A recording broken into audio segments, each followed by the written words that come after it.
তবে কি ভেঙে গেল নায়িকা ববি ও প্রযোজক সাকিব সনেটের প্রেম?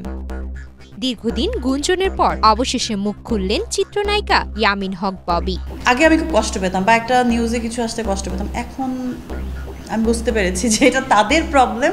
নোলক সিনেমার সময় শুরু হয়েছিল তাদের প্রেম, যেটা একসময় ছিল টক অফ দ্য টাউন। একসঙ্গে ঘুরেছেন, ছিলেন সামাজিক অনুষ্ঠানে, এমনকি জন্মদিনে সাকিব সনেট লিখেছিলেন ভালোবাসার বার্তাও। তখন অনেকেই ভেবেছিলেন এই সম্পর্ক শেষমেশ বিয়েতে করাবে।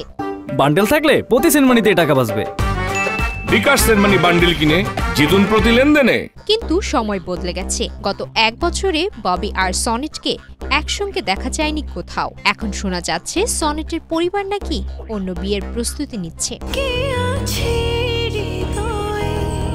সব গুঞ্জনের পর এবার মুখ খুললেন ববি, বললেন এটা অনেক আগের ঘটনা, নোলক সময়কার কথা। তখন আমি কিছু বলেছি কিনা মনে নেই। বর্তমানে সম্পর্কে আছেন কিনা জানতে চাইলে ববি সরাসরি বলেন, না, এখন আমি কারোর সঙ্গেই সম্পর্কে নেই। একটা সময় কিছু ছিল, কিন্তু এখন আর নেই, তবে বন্ধুত্ব এখনো আছে। এদিকে ববিকে ঘিরে আরও এক গুঞ্জন। ব্যবসায়ী মির্জা আবুল বাশার মামুন নাকি তার কথিত স্বামী। মামুন পুলিশের হাতে আটক হওয়ার পর এমন খবর ছড়ায় বেশ কয়েকটি মাধ্যমে। এই প্রসঙ্গে ববি বলেন, ওসব খবর পুরোপুরি মিথ্যা। আমি যদি এসব নিয়ে কথা বলি তারা আরও প্রচার পাবে। ওই ব্যক্তির সঙ্গে শুধু রেস্টুরেন্ট ব্যবসা নিয়ে কথা হয়েছিল, এর বাইরে কিছুই নয়।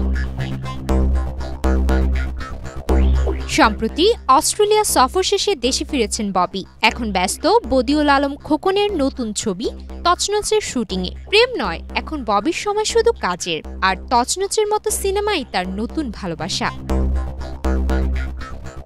বিনোদন ডেস্ক, বাংলাদেশ প্রতিদিন।